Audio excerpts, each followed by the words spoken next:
Voici la fin de mes souffrances, parce qu'en Jésus, je suis sauvée.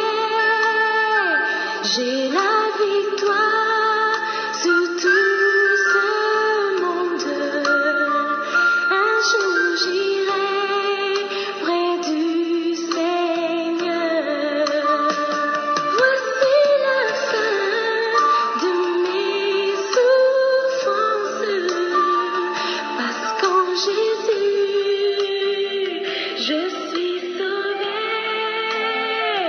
J'ai la victoire sur tout. Béni soit le nom de Jésus, parce que oui, la fin de nos souffrances arrive lorsque nous recevons Jésus comme Seigneur et Sauveur. La fin de nos souffrances, les souffrances de ce monde, les souffrances que nous pouvons rencontrer, prennent fin lorsque nous acceptons Jésus-Christ comme Seigneur et Sauveur personnel.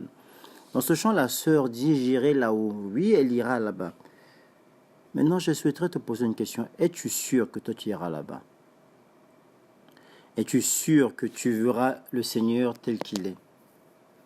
Es-tu sûr que tu t'assieras à côté du Seigneur? Es-tu sûr que tu seras à ses côtés en train de chanter, de lui chanter des louanges et des adorations? Si tu n'es pas sûr de cela, bien-aimé, il est encore temps.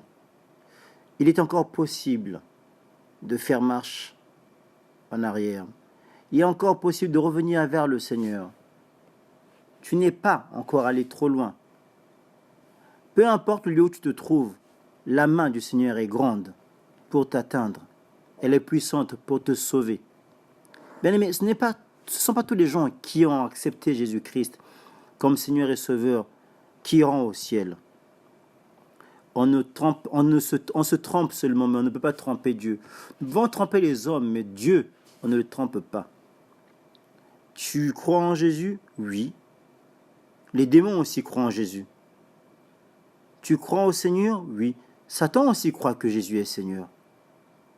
Est-ce que pour autant, Satan ira au ciel? Non. Le fait de croire au Seigneur ne nous donne pas une garantie du ciel. Le fait de l'accepter comme Seigneur et Sauveur personnel ne nous donne pas pleine garantie du ciel. Ce qui donne la garantie du ciel, c'est l'obéissance au Seigneur. Ce ne sont pas les heures que nous passons dans la prière, ce ne sont pas les heures que nous passons à réchauffer les chaises dans les églises, ce ne sont pas les heures que nous passons à genoux. Non, c'est la proximité que nous avons avec lui. C'est la sincérité avec laquelle nous le louons, la sincérité avec laquelle nous le cherchons, la sincérité avec laquelle nous l'adorons, la sincérité avec laquelle nous lui adressons nos supplications de prière.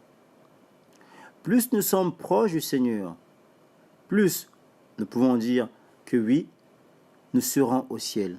Plus tu es loin du Seigneur, plus tu peux le confesser que tu ne seras pas au ciel. La fin des souffrances, oui, elle vient lorsque l'on accepte Jésus-Christ comme Seigneur et Sauveur personnel. Mais nous savons également que nombreux d'entre nous qui l'ont accepté n'iront pas au ciel. Nombreux d'entre nous qui l'ont accepté sont toujours dans la souffrance. Pourquoi? Parce qu'ils ont fait un choix. Celui-là de ne pas être sincère avec le Dieu de la sincérité. Celui-là de ne pas être vrai avec celui qui incarne et qui est la vérité. Bien-aimé, il est encore temps. Il t'est encore possible de revenir à lui. Reviens à Jésus, car lui seul est le ciel. Reviens à Jésus, car lui seul a la clé du ciel. Reviens à Jésus, car seulement auprès de lui tu pourras t'asseoir.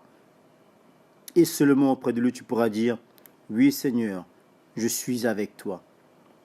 Jésus te tend sa main ce soir et te dit que ce ne sont pas tous ces gens qui prient qui iront au ciel. Ce ne sont pas tous ces gens qui prêchent qui iront au ciel. Ce ne sont pas tous ces gens qui évangélisent qui iront au ciel. Ceux qui iront au ciel, ceux-là qui feront ma volonté. Bien-aimé, la volonté du Seigneur est que tu le connaisses tel qu'il est. La volonté du Seigneur est que tu marches sur ses pas. La volonté du Seigneur est que tu sois plus proche de lui que tu ne l'as été jusqu'à présent. Parce que le ciel est à toi. Le ciel, c'est Jésus. Et Jésus est ton Seigneur. Jésus est ton Sauveur. Tends ta main vers le ciel, qui est Jésus-Christ. Donne ta vie pleinement à lui et marche avec lui. Ne t'éloigne plus de lui comme tu l'as fait entre-temps, mais rapproche-toi davantage de lui. Sois encore plus près, parce que lui, il est plus près que tu ne pourrais l'imaginer. Pourquoi? Parce qu'il est le prince de paix, parce qu'il est le roi des rois, parce qu'il est le Seigneur des seigneurs, parce qu'il est Jésus, ton maître, ton roi, ton sauveur. Que le nom de Jésus-Christ soit glorifié.